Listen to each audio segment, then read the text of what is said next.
Hello, divas. Hi. Okay, this is part two. We just got finished with part one Yes. of where do men meet women? Where do they go? And But we where do talked women meet men? where that's what I was trying that's what I'm trying to say.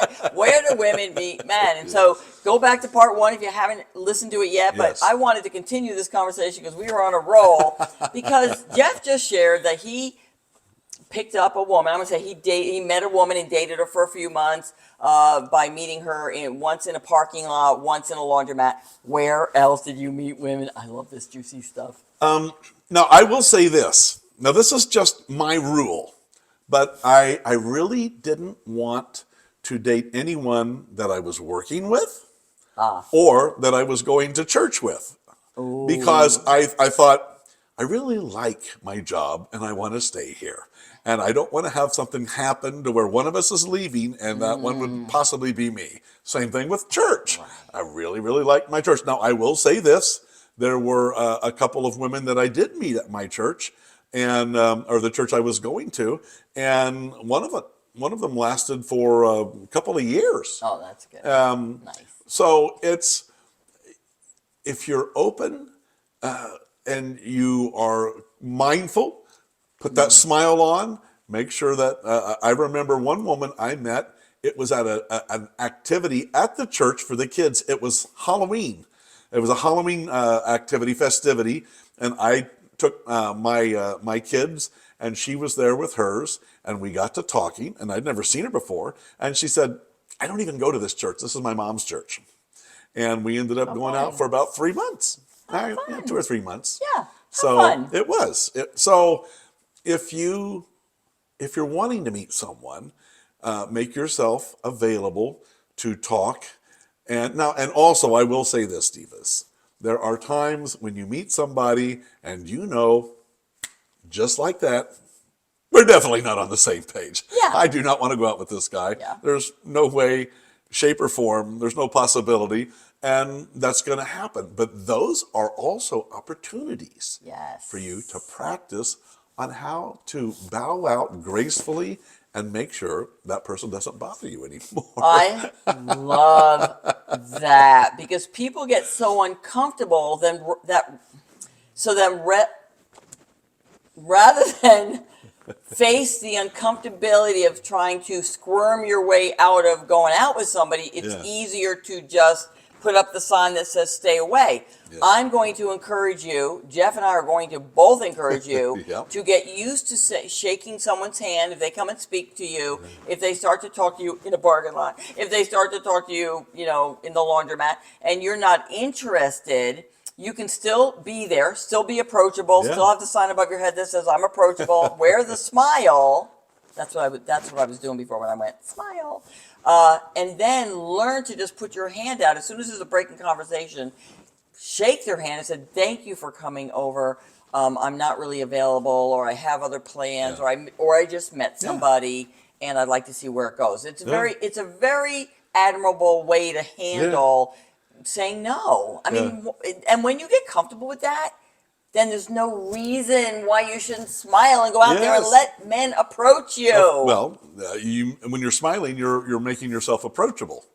When you're not smiling, not so much. I remember I was in the supermarket one time, and I literally bumped into a lady. Our carts.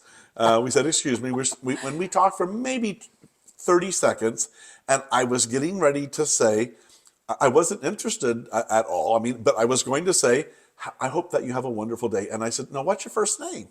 And her reaction, "No, no, we're not going there." And she literally just walked away. And I was like, "Wow, okay." And listen, I've been married to this man for 5 years now. He always says to people, "What's your first name?" And it could be a waiter, it could be a person just walking. We just said, "Hey, I Yeah. remember you from last week. What's your first name?" He does it all the time. It doesn't mean he's going to ask you to marry you. No, Okay. no. Now I do want to share. Jeff Jeff had a friend, an acquaintance actually through church, that put him on a dating app. He was not interested in a dating app. He had the experience, I believe, of dating a few women on dating apps, and they were nothing like they appeared, and Yeah. that they promoted themselves to be. Yeah. Whether it be mostly the pictures, right? Well, it was the pictures. I remember one lady showed up, and she was a couple of years older than me, but when she showed up, the pictures that were on there was nothing like the woman that was getting out of the car using a cane, having a lot of physical problems. That really would not have deterred me, but it was like, okay, this is almost not the same person.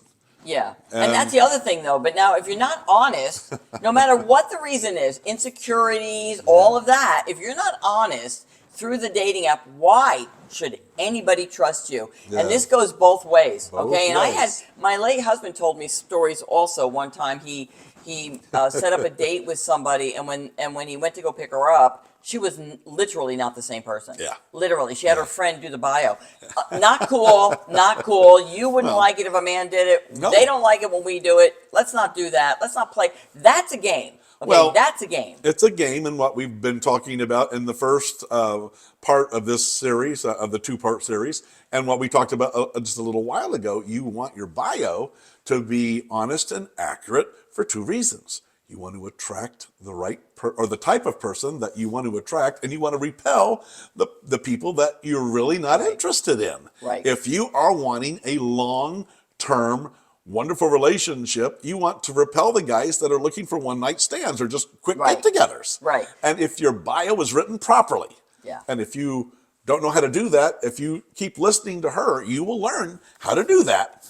And if it's written properly, the guys, because the guy doesn't want to waste his time trying to get a one-night stand with someone that's not interested in one-night stands. Right. And you might be interested in a one-night stand, and then it's okay. Yeah. And you might be interested in just companionship. That's okay. Be clear about what it is you want. Exactly. And be honest. And and be fun and smile. Have a good time. Now, I do want to go one more thing here. I want just a few more minutes on this particular video, because Jeff's friend, as I started to tell you, made him a bio and put him on a dating app. Yeah. And he didn't look at it. He didn't deal with it.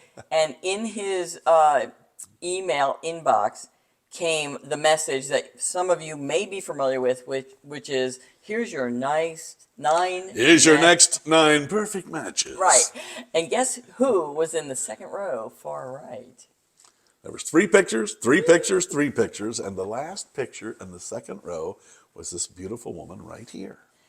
And Jeff was about to delete the email, and inadvertently, mistakenly, which is not a mistake, we all know, opened the email and saw my face and said, well, maybe I can see what she's about. And here we are today. Here we are today. So it's a fun story, but I want to let you know that if I could tell you nothing else, keep a smile, work on the signed story that you have going on up here, and learn to be open for conversation. And it's okay to put your hand out and shake it and say to somebody, you know what, I'm really not interested, I'm not ready, I've just met somebody. Keep it simple, because what may not be an attraction for you might be for somebody else. And so we're looking for people that resonate with us. Yes. That is the goal. Resonate. We live in a vibrational universe, and we're looking for that beautiful resonation. Is that a word? It is now. Okay. And that's how we date. Well, it's the last thing I'll say is, you know, that, and if you don't know, divas, if you really haven't taken the time to ask yourself very, very straightforward questions as to who exactly is it that you're looking for. Are you, and there's certain generic things that we're all looking for. We want somebody that we find attractive. We want somebody that we can have dialogue with. We want somebody that's going to be honest. And fun. And I was going to say, and then we want to have somebody that we have things in common with, that we can have fun with. Mm-hmm. And that's different for everybody. If, in fact, you love to read, and the person that's on the bio doesn't love to read, and that's a big thing to you, that might be a little hindrance. You might love collecting whatever, but you want to have things in common where you can have fun on the same level. And why? Because divas, it doesn't have to be that hard.